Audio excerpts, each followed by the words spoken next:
You're listening to This Week in Cardiology from theheart.org, Medscape Cardiology. This podcast is intended for healthcare professionals only. Any views expressed are the presenter's own and do not necessarily reflect the views of WebMD or Medscape. Hi, everyone. This is John Mandrola from theheart.org, Medscape Cardiology, and this is This Week in Cardiology for February 7th, 2025. This week, we're talking sugar-sweetened beverage, the epidemiology of driving after an ICD, blood pressure measurements, and the massive evidence-based medicine lesson in endovascular therapy for acute stroke that recently came out in New England Journal of Medicine. So on this week's podcast, I'll start with soft topics and move to the harder topics, and I'll save the best for last. But first, sugar-sweetened beverages. Multiple studies came out recently focusing on the dangers of these beverages. It's a timely topic before the Super Bowl, and it's ads that are sure to come advertising these brightly colored drinks. First is in Nature Medicine, which is a big epidemiological study designed to assess the global burden of disease that's attributable to sugar-sweetened beverages. Then I'll talk about two other population studies that suggest how hard healthcare policy is regarding these beverages. First, let's do the Nature Medicine global paper. Now, the methods here are complex, and they involved hundreds of surveys from nearly 3 million people in 118 countries.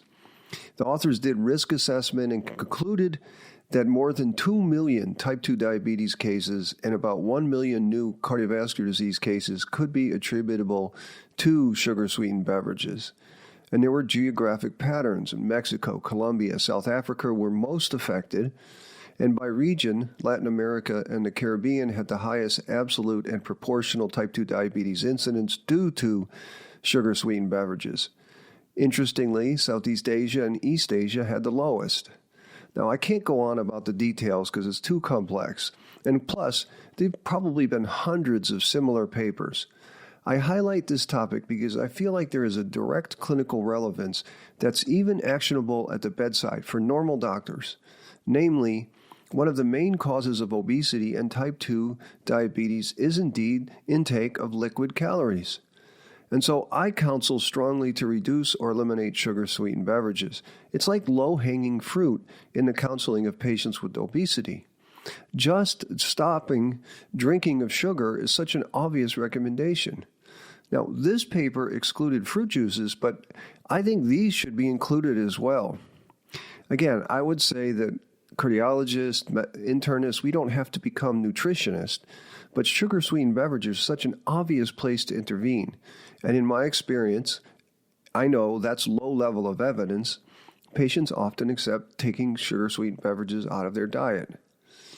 Finally, while this isn't a policy podcast, I do like to think about policy interventions to reduce consumption. Because clearly less sugar-sweetened beverages also would equal more population health. But, my friends, policy interventions are much, much harder than clinical interventions. Now, one policy intervention that's been proposed is a soda tax. And this seems so obvious, right? Because economic principles hold that the higher prices are, the less consumption there will be. And that's obviously going to be a good thing. Well, it turns out it's not so easy. Sugar-sweetened beverages taste good and they have amazing marketing.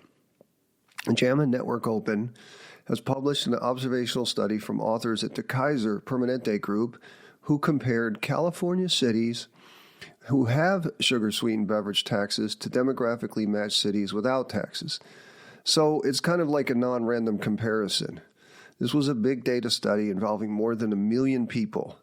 And the outcome measure was mean BMI and proportion of people with overweight or obesity. And the method that they used in this analysis was called the difference in difference method, which I spent some time looking up and reviewing. And this method relies on comparing 4 key data points, right?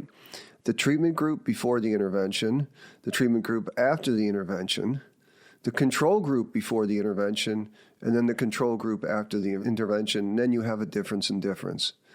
So this study involved a time period of 4 to 6 years before and after these taxes were started. The main finding was that overall there was no difference in BMI in the taxed cities compared with the control cities. Now, when you looked at subgroups, there may have been some small signals. So one group of adults aged 20 to 39 had a slightly positive decrease in BMI. One group in Berkeley did as well. But to me, overall, the study was sobering. And even if you think the subgroup findings were significant, the absolute changes were tiny. So there was a second study, also on policy, from the Lancet Regional Health Journal, and I'll link to it. Now, this looked at electronic health record data to find any before and after changes in weight from a 2017 sugar-sweetened beverage tax in Philadelphia. Now, the Philly tax was larger than the one in California. It was 1.5 cents per ounce, and this resulted in like a 30% increase in the average beverage cost. And this led to a 20 to 40% reduction in sugar-sweetened beverage consumption. This was another big data study, hundreds of thousands of people, and the main outcome measure was a BMI.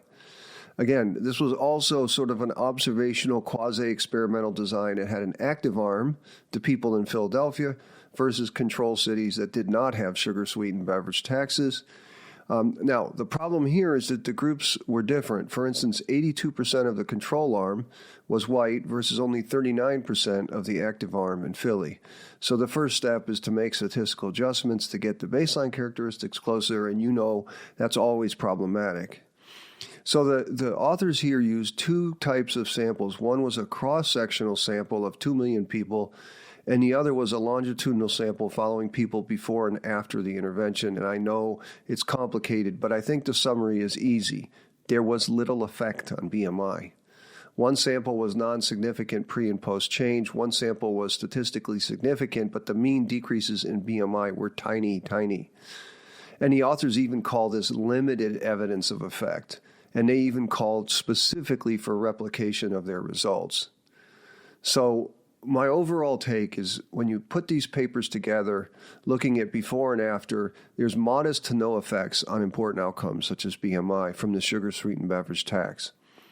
I think we should expect that, right? I mean, common sense holds that there are many causal factors acting on obesity, and it's not just the sugar-sweetened beverage intake, right? There's food intake, there's exercise. So I'm not even sure we should hold a sugar-sweetened beverage tax policy to the endpoint of average BMI of the population. The message, though, I think, is that turning American cities into Copenhagen is not going to be easy. Cardiometabolic health of populations are not going to come from doctors who are advocating for better healthy behaviors in the clinic. We should do that, and I think sugar-sweetened beverages is a great place to start. But making Americans healthier as a population, of course, needs to come from big policy changes at a macro level, and that's never easy. Now, we're going to see if the new public health leadership is going to have any success. But there are big corporations and lots of money working against cardiometabolic health, so I'm going to be pessimistic.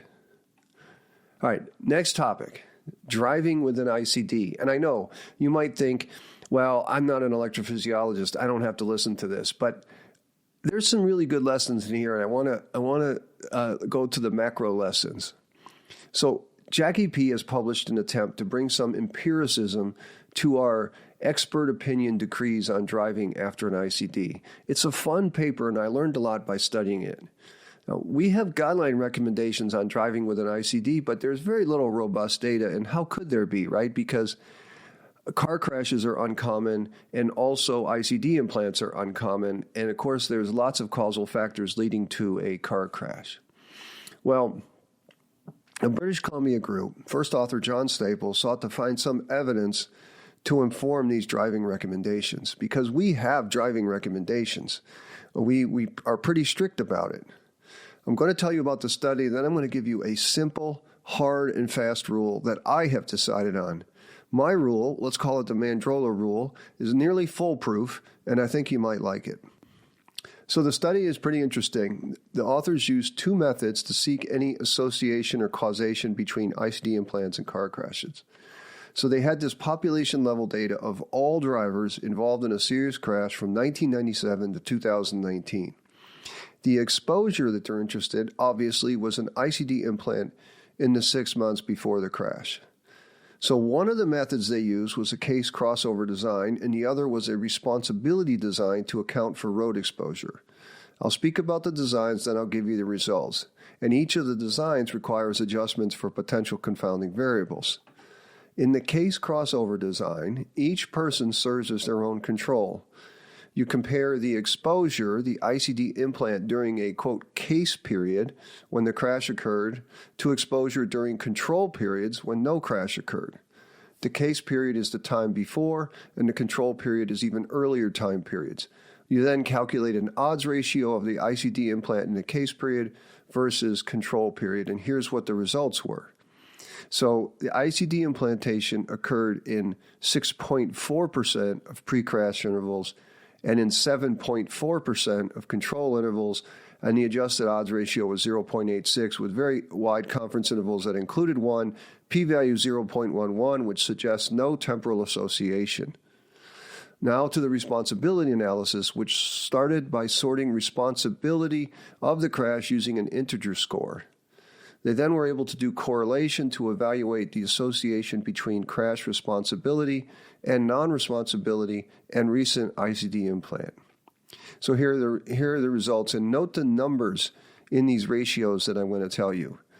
Okay, 14 of 22 drivers who had a recent implantation and approximately 500,000 of a million drivers without recent ICD implantation were deemed responsible for their crash. So the crude proportion was 64% versus 51%, odds ratio 2.2, and the confidence intervals go from 0.9 to 5, and the p-value is not significant, and this suggests no association between ICD implantation and crash responsibility.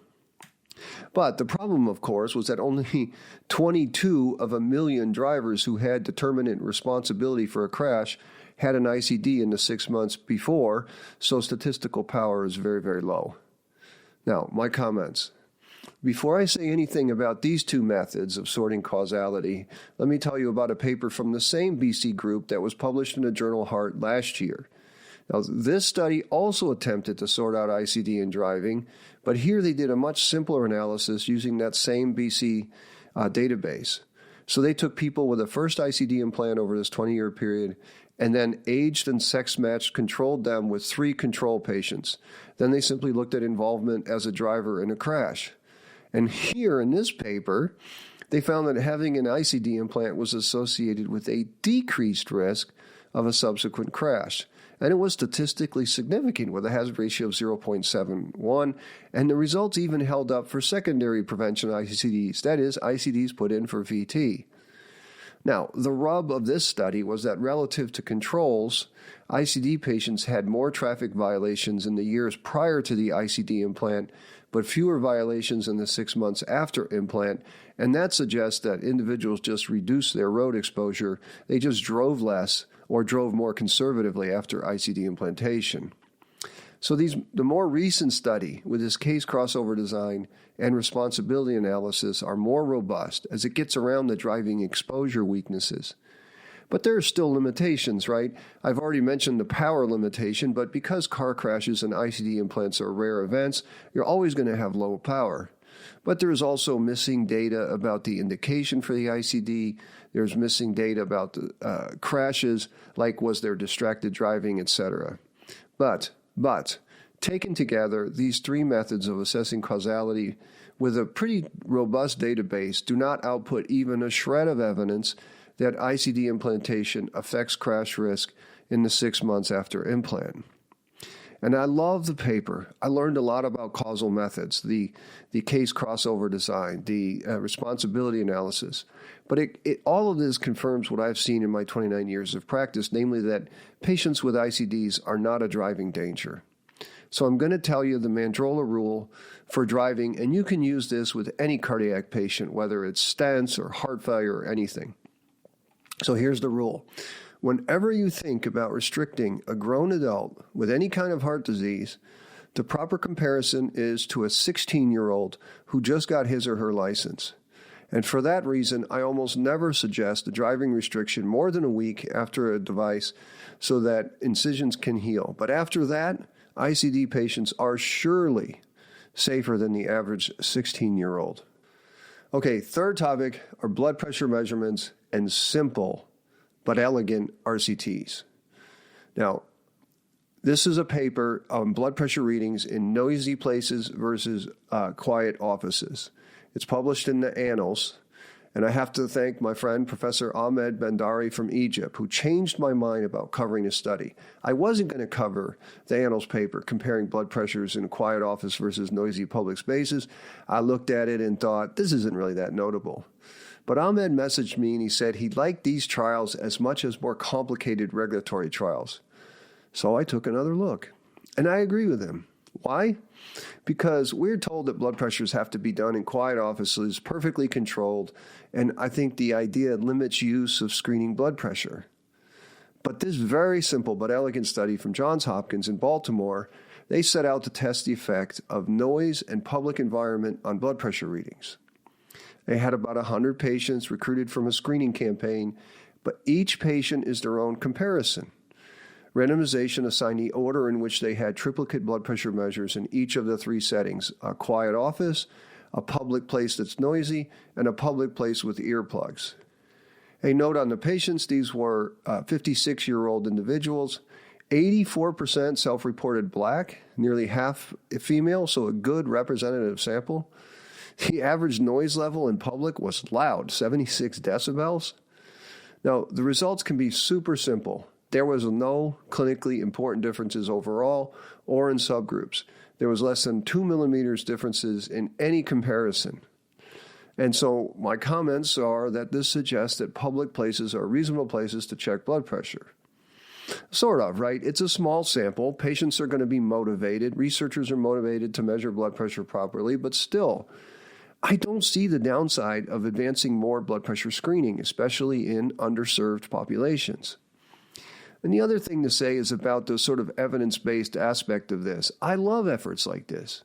I mean, no one's going to get rich from a study like this because they didn't get a new drug across a regulatory bar by using a dubious non-inferiority design or an even more dubious composite primary endpoint, and they're not going to win a Nobel Prize. But the effort in doing a proper trial is great for them and great for readers of the literature. If I have said this once, I've said it 100 times. If you believe something is true in medicine, you got to subject it to randomization, and they did this, and good on them. Okay, final topic today is an important one. There was a big shake-up in interventional stroke care. And I know you might not be an interventional neurologist. I'm surely not. But there are big meta lessons here, really important ones. So 2 trials published in the New England Journal of Medicine suggest now that there is a limit to the benefits of EVT, endovascular thrombectomy for acute stroke. Now, there's a lot of details and nuance here, and I'm not a stroke neurologist, so I'm going to focus on the EBM lessons, of which there is one huge one. Dr. Jay Mako wrote an excellent editorial in the New England Journal of Medicine, which I'm going to lean heavily on. Notably, this editorial was candid and stark, and this is remarkable in journals. Okay, stroke thrombectomy got its start in 2015, and it started with early large vessel occlusion. And then there were extended window trials in 2018, and then large core trials in 2023. Now, the question that I have seen come up often when I'm in the neuroradiology reading room, which I visit often, is what to do with medium and distal vessel occlusions beyond the M1 segment of the MCA or in the basilar artery. Now, 2 trials informed that issue. One trial was named Escaped MEVO, or MEVO for medium vessel occlusion. This was 530 patients with acute ischemic stroke due to medium vessel occlusion. They presented within 12 hours. The primary outcome is always is modified ranking score from 0 to 6. 0 is normal, 6 is dead, reported as the percent within 0 to 1. Now, the randomization was 1-to-1. And patients with a modified Rankin scale of 0 to 1 occurred in 42% of those who got endovascular thrombectomy versus 43% in the usual care group, so non-significant. Mortality, however, was higher in the EVT group, 13.3% versus 8.4%. The hazard ratio 1.82 with confidence intervals going from 1.06 to 3.1, so significant increase in mortality. Intracranial hemorrhage was also 2.5 times more common in the endovascular thrombectomy group, 5.4% versus 2.2%. So the obvious comments and conclusions is that EVT therapy does not work in this population with medium vessel occlusion. There's no benefit in efficacy, there's higher mortality, and a greater risk of intracranial hemorrhage. Now, the authors offer reasons for this. It might be due to a delay in recanalization because everything about smaller vessels is harder, including successful recanalization, and even decision-making is harder. There were more complications, such as more pneumonias, possibly due to the fact that general anesthesia was now used 41% of the time, whereas in the first ESCAPE trial, it was only less than 10%. Now, before I say more, let me tell you about the second trial that was in New England Journal of Medicine. Then let's focus on the EBM point. So the second trial was a trial called the distal trial, and it was a similar story, about 540 patients. These patients had isolated occlusion of medium or distal vessels. It was done in Europe. It was EVT versus standard care. The primary outcome was the level of disability at 90 days by modified ranking score. An added feature of this study was its pragmatic design. It had broad inclusion criteria, and there was allowance for doctors to choose whatever they felt was the best approach in terms of the intervention. The predominant occlusion locations were the M2 segment, 44%, M3 segment, 27%, P2, 13%, and P1 and 5%. The main results, similar. No difference in modified ranking score. The odds ratio for an improved score was 0.9, but confidence intervals went from 0.67 to 1.22, and the p-value was very high at 0.5. Mortality was numerically higher in the EVT group, 15.5 versus 14.0%, but not statistically significant. Same for intracranial hemorrhage was also higher, 5.9 versus 2.6%. So the conclusion here is also obvious. EVT offers no benefit in this group of patients. Now, a discussion point was that successful reperfusion was low at 72%, lower than reported in trials of stroke with large vessel occlusions. Okay, my comments on both studies. Now, first thing to say is that whenever trials fail to show an improvement, there is a discussion, often amongst proponents of the procedure, that the best patients were not randomized, and it's the same here. Both of these trials enrolled patients are slightly older than in previous trials, so it may be because younger patients with medium or distal vessel occlusions who were more apt to benefit were treated but not randomized.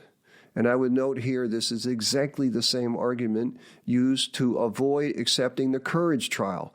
COURAGE trial was adding PCI to medical therapy, and when COURAGE shocked the cardiology world because it showed no benefits, the stent proponents said that doctors only put patients in COURAGE if they felt the disease was mild or stable, and they treated the worst angiograms. Well, that was wrong, right? Because in the ischemia trial, which yielded similar results, randomization was done before the angiogram, so that wasn't an issue. So I can't say what the case is in stroke care.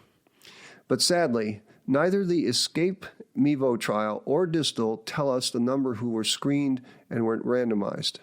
This is such an important data point, right? More and more, I see this data point excluded.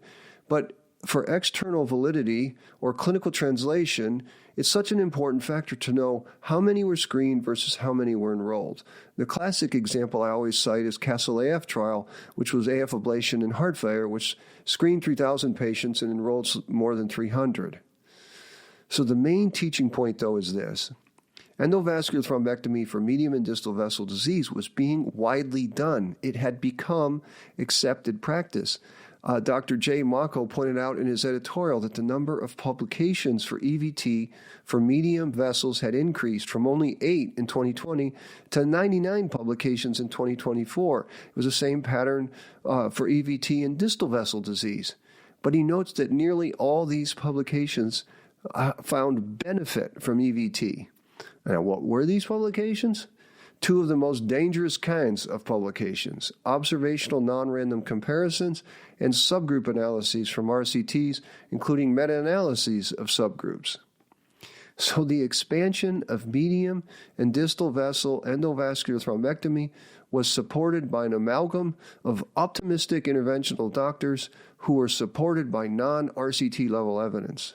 Now, I pulled one study that was cited in the introduction of the papers. This was a meta-analysis of pooled data from the Hermes trials. It had only 100 patients, and the benefit had a confidence interval that went from 1 to 5, suggestive of extremely low power. So the lesson here is applicable to all of medicine. A, be skeptical about subgroup findings. We should always favor the main finding from trials, as this is what the trial is powered for. Never forget the ISIS-2 lesson, where post-MI aspirin effect varied by astrological sign because of statistical noise. B, remember that we call subgroup hypothesis generating, not actionable, because that is indeed what they are for, and this is a classic case. The hypothesis from these subgroup analyses, which were positive, would be that EVT would work in medium or distal vessel disease. But when the trials were done, it was proven wrong. And of course, C, the most important lesson, is pay no heed to non-random comparisons, as surely if you're going backwards retrospectively and looking at two groups that were non-random, a doctor chose the therapy, then these are going to be biased beyond belief by selection bias. I think all doctors can learn from the endovascular thrombectomy story laid out in this week's New England Journal of Medicine. Once again, the main results of proper randomized controlled trials show the way forward. So that's it for this week in cardiology. As always, I'm grateful that you listened. Thank you. And remember, if you like this podcast, take the time. Please give us a rating, write us a review. These things help others find us. And if you don't agree with something I said, write me an email or a comment. You can put the comment on the website. Until next week, this is John Mandrola from the Heart.org, Medscape Cardiology. You're listening to This Week in Cardiology from the Heart.org, Medscape Cardiology. This podcast is intended for healthcare professionals only. Any views expressed are the presenter's own and do not necessarily reflect the views of WebMD or Medscape.